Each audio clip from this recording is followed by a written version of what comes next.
Okay, so what you guys are here today is to talk about this, right? So this is going to be the new public search. We're in the process of finishing up the installation and the configuration and training and everything this week.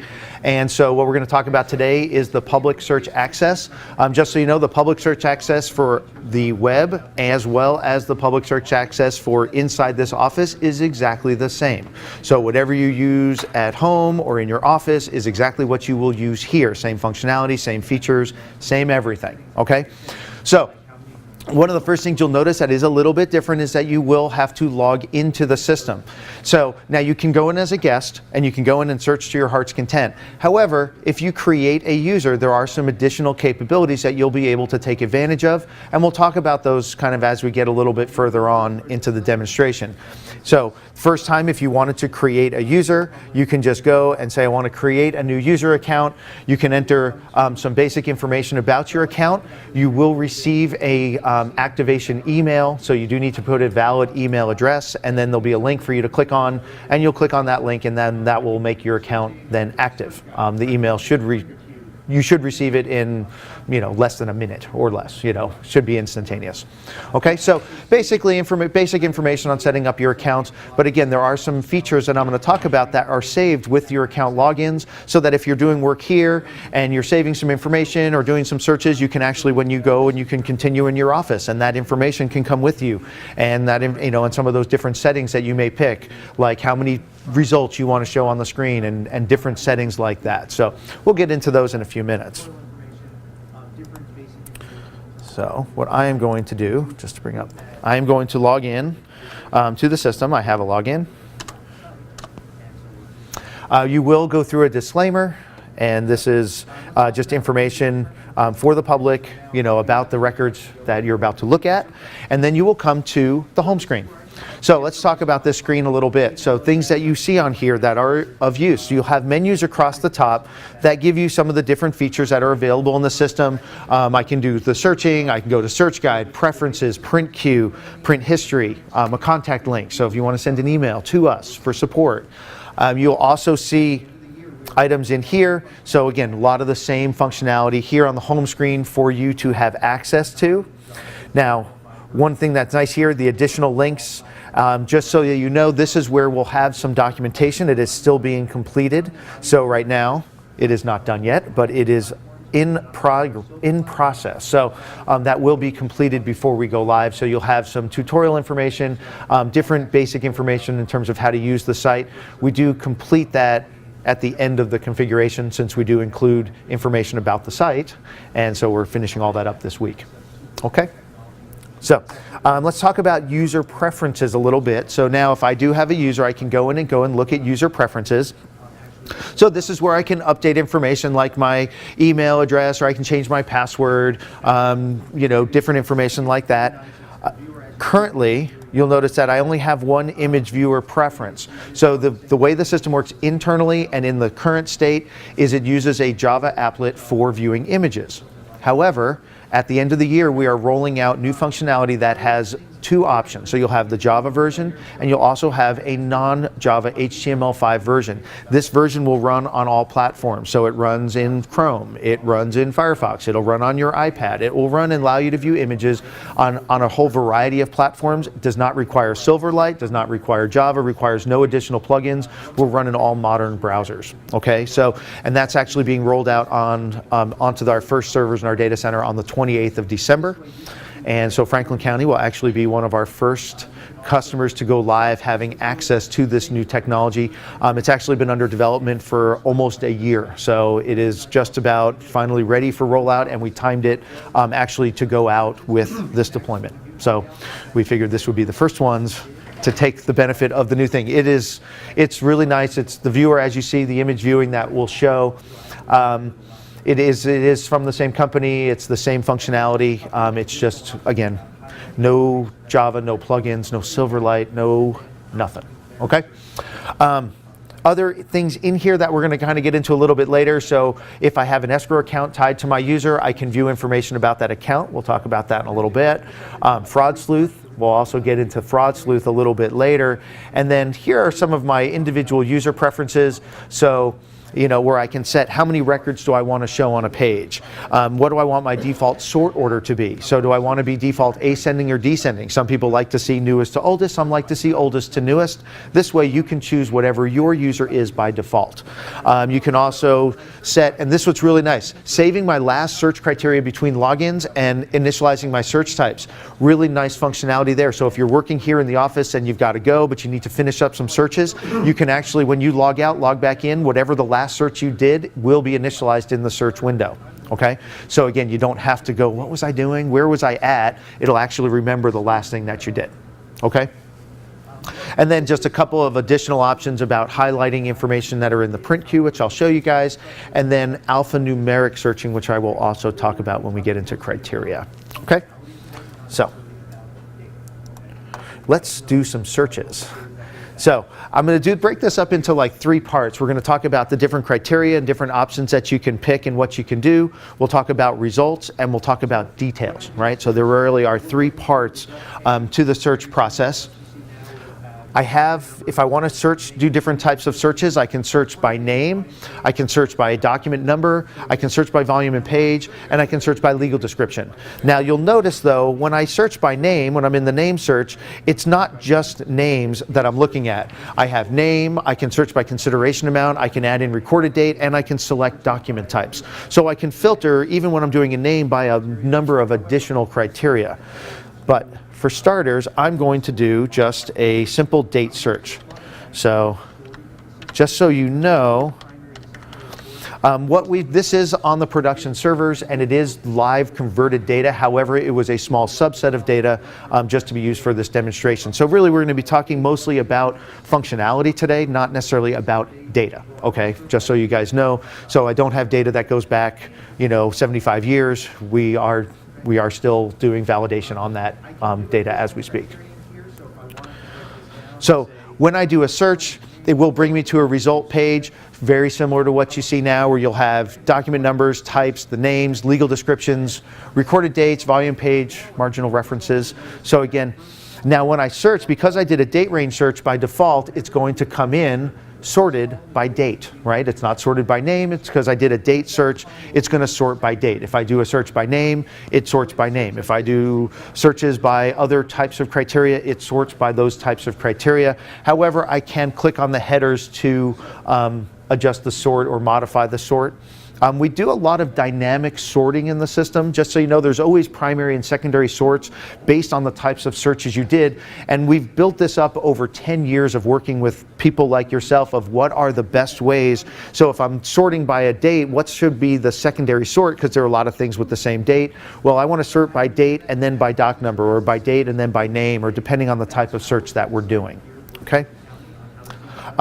I can do additional criteria in here. So if I wanted to break this down and say, I'm going to throw in a name, I'm going to do Smith, I want to see what I get, right? So I can do a search over that date range of Smith, and then I can say, okay, now when I get the results, you'll notice that that first column are all the names that matched. So whenever you do a name search, the first column is always going to be the names that matched my search, and the second column will always be the secondary names that are on that document.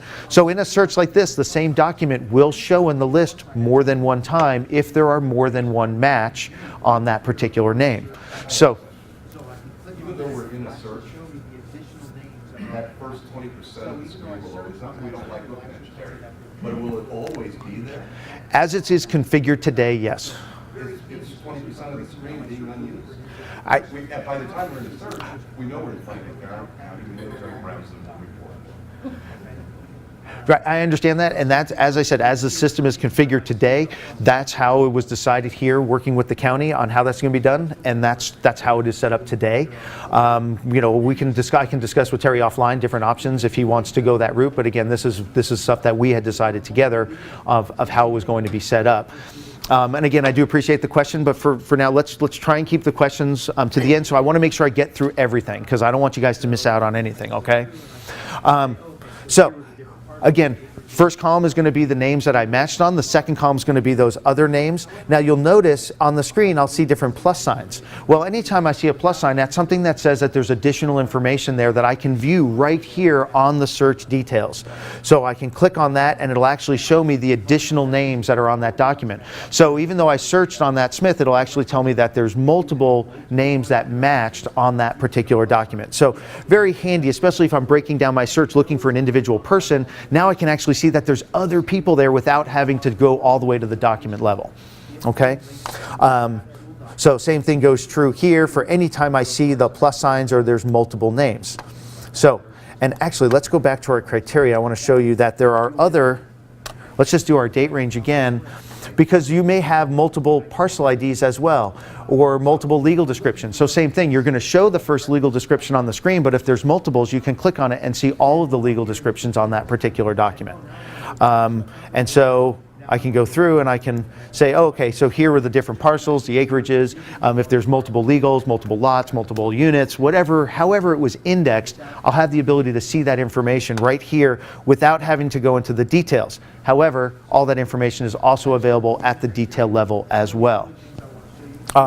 Now, marginal references, now all of the ones that I have here in this sample data were just single references. If you had multiple marginal references, you would get a plus sign again to indicate that there were multiples, and you can always click on a marginal notation and I can actually see it would be either one or multiple notations if they link to actual documents in the system, which most do, although there are some out there that are old references and things like that that are to some of those old microfilms and things like that. You'll get a link. And I can actually click on those links right from the search results and I can go right into the details of that document. So if I'm looking for something and I see a reference to a document, I can go right to that document. And then while I'm here in the details, I can then say, oh, now I want to go back. So I found the mortgage. Now I want to go back and look at that agreement. So I can still jump back and forth using those marginal references, and I can kind of jump back and forth and go around some of the details without having to do additional searches. So back to our name criteria, some of the other things I want to show you in here is that we do have different name options. And so one of the things that's nice that I can do is I can either do exact name matching or I can do alphanumeric only. So how many times have we run into situations where you were searching on O'Brien with, does it have an apostrophe? Does it not have an apostrophe? Well, what it does is whenever we store name data, and this is all in the converted data as well as new data that's created, we save it as the name is that it's entered, and we also save it with all white space and punctuation removed. When you turn on the alphanumeric searching, whatever you type into that box, we will strip out all of the white space and punctuation using the same algorithm that we use internally and then search on that data. So what it does is it doesn't matter how it was indexed, how that information went into the system, it'll get pulled out and it'll match. So it handles when you have an ampersand, did they use and or ampersand? You can use wildcard characters mixed with alphanumeric searching to help you get more accurate results.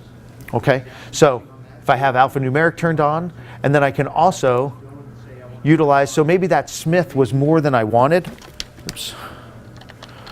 I can also add in additional information. There's always an implied wildcard on the end of any name search, but maybe I don't know what Smith I want. I know it starts with A, but I'm trying to find different variations of a particular person. I can do a name lookup, and this will show, it'll take that information, it'll show me all of the names that actually match that criteria so that I can actually select the specific names that I'm looking for. Well, maybe this is still more than I want. I can even use wildcards in here as well, so I could put in an asterisk and then an M, so I can embed wildcards at any time in the middle of a search for regular searches or for name lookups. And so I could look it up, and now I can get a small subset of those names, and maybe those are the ones that I want to search. So I'm going to select all of those. And now when I do my search, it's only going to return the names that were an exact match on those ones that I selected. So you can do name lookups, you can do exact matching on that, or I could just do wildcard searching as well, right? I could just go and say I want to search on, maybe it's Backus and Shanker Law Firm, which is a local Denver law firm from where I'm at. But sometimes it's an and, sometimes it's an ampersand. Well, you could do Backus, asterisk, and Shanker, and then just it'll match anything that falls in between those names.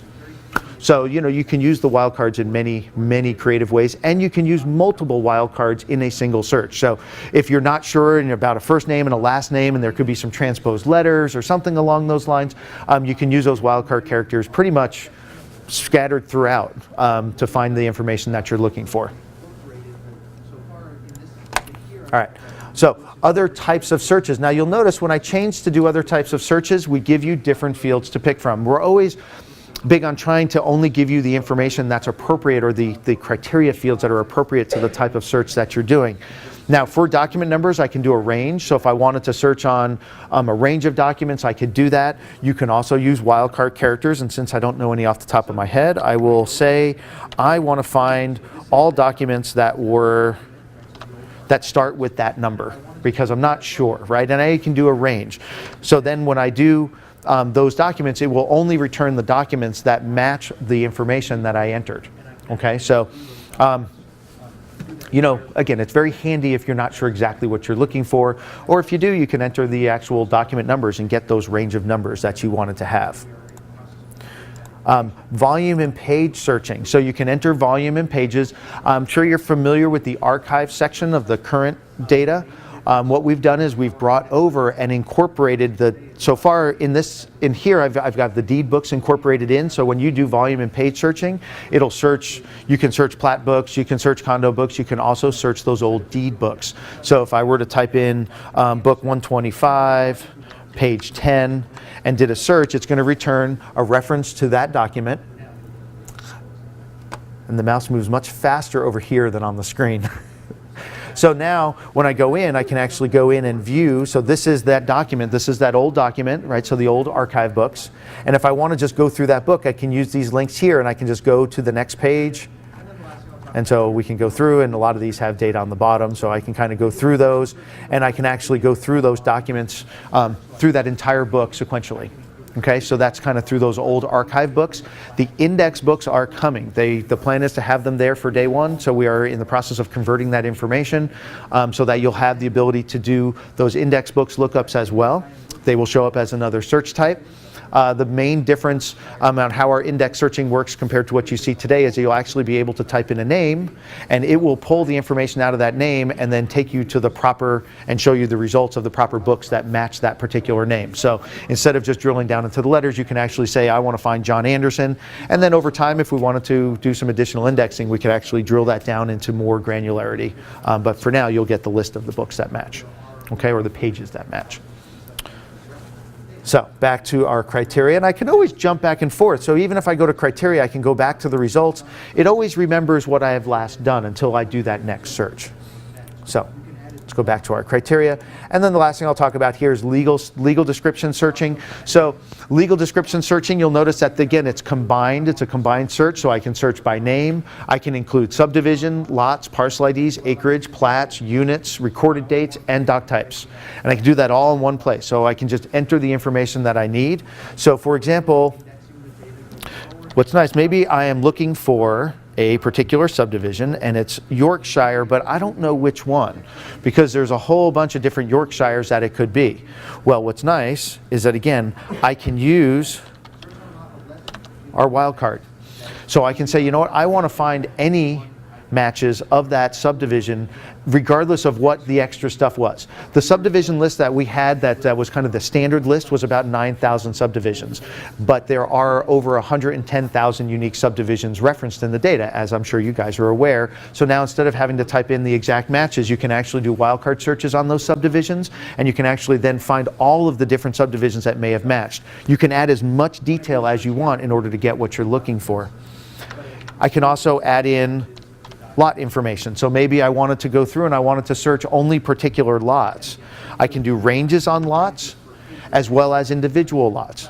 So if I only wanted to get information that was that subdivision, lots 63 through 70, I could do that.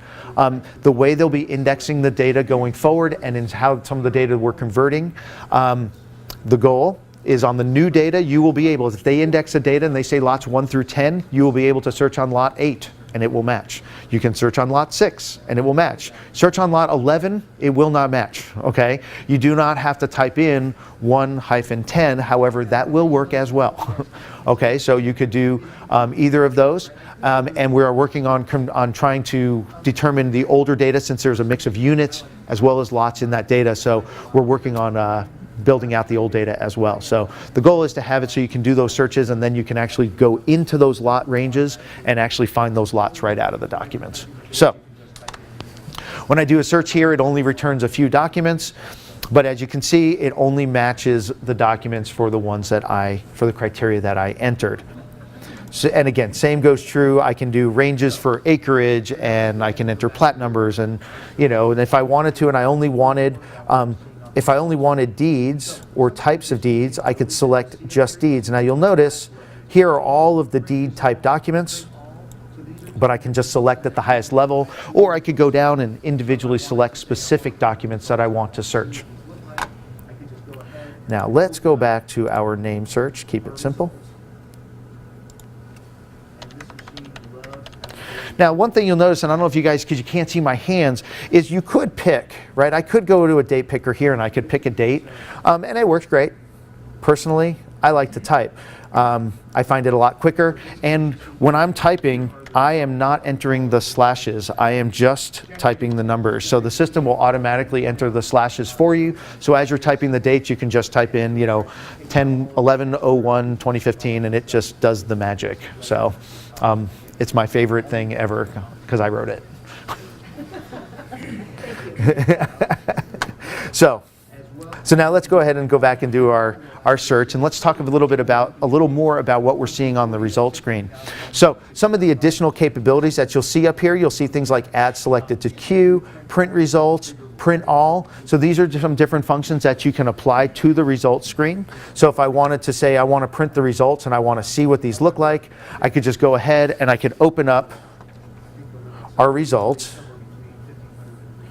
And this machine loves to have Adobe open in the background and do all sorts of crazy stuff, so it's coming. There it is. So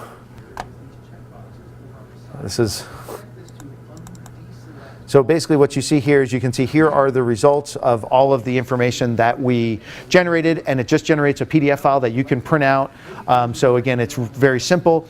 And so we take out all of the extra accoutrements and all that kind of stuff, and it just gives you the basic layout. Again, as a PDF, all the information that was on the screen just gets exported here.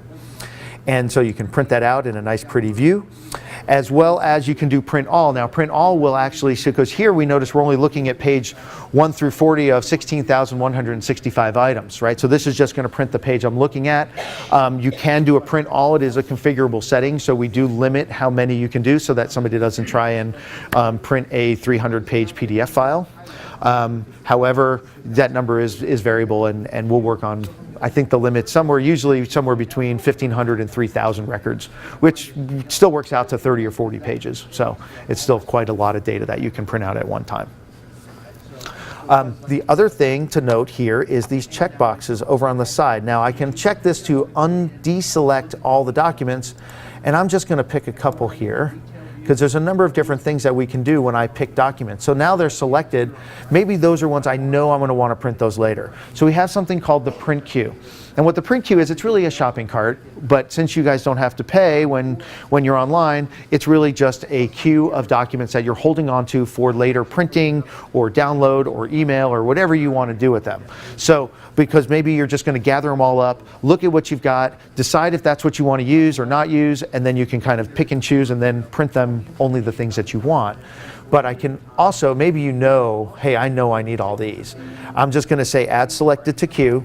And you'll notice now that it changes the highlight on those particular documents, because that's an indicator to me that they're in the queue. So if I'm doing multiple searches, I can actually find out, oh, I've already added that one. Okay, did I find anything else? Just really nice, because that stays throughout all my searches until I actually clear the queue.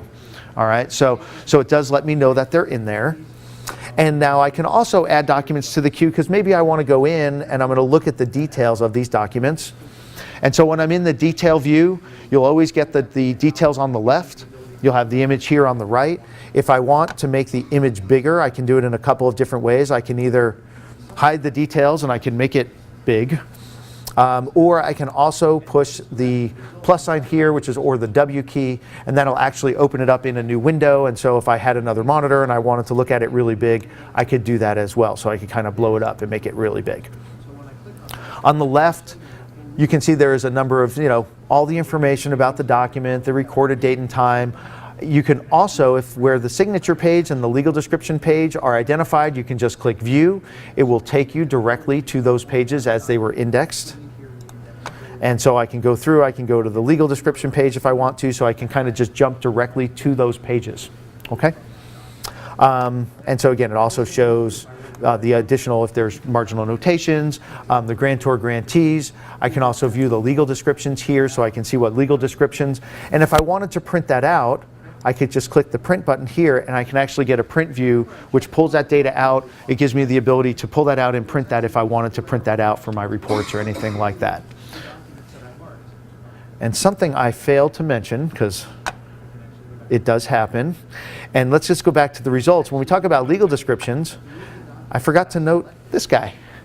Sometimes you may see this icon. This is going to be in the newer data that they're indexing. And this is the full legal description. So when I click on that, it'll actually show you the full legal description if it's been indexed. So we have OCR technology that are built into the system, and they can actually just grab entire sections, multiple pages of legal description, and put it into the index. So they can make that available to you by pulling it out of the documents, putting it here in the index for you. And again, so anywhere where I see that guy, you might get a legal description pulled from that document. Okay, and the same holds true if I were to go and look at this particular document and I go and look at the legal description. Here is that legal. I can print it out, I can open it up and print it and do different things with it as well. Okay, so if you remember, I checked off a couple of those boxes as we went. Well, what's nice is these blue arrows will actually take me through the documents that I marked. Oh, well, I'm already past the end, so here, let's go back to I can actually go back to a previous one. And I can actually work my way through the documents that I selected. And when I get to the end, it'll let me know. So you can go back and forth between the documents. So you can check off, so you do a search and you get 30 results or 50 results. And you're like, all right, I don't need to look at any of those, but I want to look at that one and those two and these three. Go into the first one and you can actually walk your way through those documents. Print, add to print queue, email, whatever you want to do, and then without having to keep going back and forth between the results. So it's just a kind of a quick way to work your way through the document. And as you do that, there is a history that we are maintaining so that if at any time you wanted to jump back to a specific document to look at it, you could just select it from the list and go back to that particular document. So again, you're just easy ways to navigate around and to kind of jump back and forth to wherever you need to be.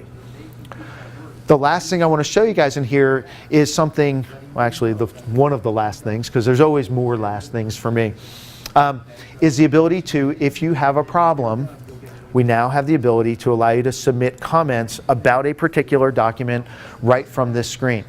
Now, this is based on permission, and from what I'm told, everyone in this room will be part of the group that will have permission to do this, because we don't want to necessarily let it open to all sorts of comments and whatnot, but this is a way for you to put in a comment. You must have a username, you must be a logged in user in order to do that. And what you'll be able to do is you'll put your name, email, you'll be able to enter your comment. So you can maybe say that, there's a misspelled name. I can submit that comment. And what this does is this actually takes this document internally in the system, puts it into a review queue, still stays verified, so you can still see it, print it, do everything you need to do with it. But now notification comes into the staff here for them to look at it. They will have an opportunity to make whatever necessary corrections, add additional comments. When they complete that work, you will receive an email back letting you know that the work has been done, or whatever the current status is. Okay, so you submit it in, and then when they're done, you'll get an email back. So the system is configured to send response emails based on whatever comments that they send back, and you'll receive their comments and things like that. Okay? So again, it's just a nice way for you guys to, when you do see a problem, it's a great way for you to be able to let them know without having to, send an email and kind of wonder if it got done or not done. So you do have those options.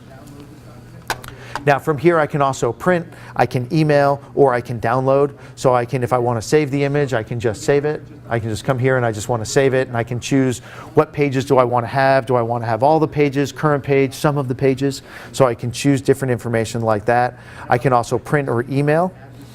And let's go to a document with more pages. So this one has 7 pages. So let's say I'm working my way through this document, and I'm here in the viewer, and maybe I'm looking at the thumbnails, and I'm kind of working my way through, and I'm trying to figure out which pages I want to print. And so what I can do is I can hit the S key, and you'll notice down here in the corner it puts a little tab on that corner. So as I'm going through the document, and I may be looking at the pages, and I'm looking, kind of determining which ones I want, I can mark those pages, the ones that I want, and then when I go to print, the system will recognize that I had marked pages, and it will automatically go in and say, print just the selected pages. So here was page 1 and 4 were the ones that I marked. This is for, so if I download this document, I'll get a PDF file with just page 1 and 4. Or I can print that file, just get 1 and 4, or email it. So again, those are just options, so you don't have to remember, oh yeah, I want to print pages 1, 3, 9, and 12, because as you're looking through that document, you can just go through and mark them as you go.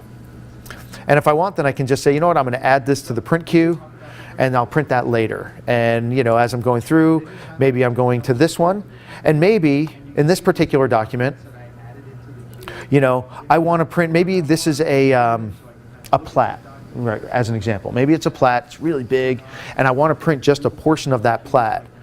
Anytime I can zoom in on a portion of the document, and I can put what I want to see in this view, and then when I go to print, I can choose print visible. And when I choose print visible, it will print and scale to the paper, whatever paper size I'm using, whether it's letter size, legal size, ledger size, it will scale that output to that paper, landscape, portrait, whatever you choose, so that you can say, I just want to print a portion of that and I want to scale it to fit on this piece of paper. So very popular for printing out single lots off of plats and things like that, so that instead of printing the entire plat, or printing it this big so you can't see it and you choose circle around it, you can actually just zoom in on that lot and just print the portion that you want. Okay? So we did talk about the print queue, so let's go look at the print queue. So at any time I can just jump over here to the print queue, and you can see these are the documents that I added into the queue. If I'm not sure about one, I can view it, so I can kind of look at that document. Is that the one that I wanted to have or not? I can remove things from the queue, so I can actually take things out of the print queue if I want to. And then I can also print the items out of the print queue. So you can print the print queue, you can also download out of the print queue. So you can do different things if you want in terms of different functionality. If you do have download turned on and you do download it, instead of receiving just a single document, you will receive a zip file. Download zip file of PDFs. So it turns all those documents into PDF files and then creates a zip file and puts them all together, so then you can have it just, save them for posterity. Okay? So those are our wonderful print queue. And then the last thing I want to show up here is very similar, but it's called the print history. Now the print history actually keeps track over the last, and now currently this is set up to do the last 30 days, but it will keep track of the last things that I did in the system. Okay, so it'll know that these were the last documents that I printed. And again, that setting can be set as little as 1 day. It can be as many days as we want to set it up. But again, it's just a way for you to know, and then you can reprint or re-download based on whatever it is that you are looking to do. All right, so again, this is just kind of a history, and it holds on to information about what it is that you're doing.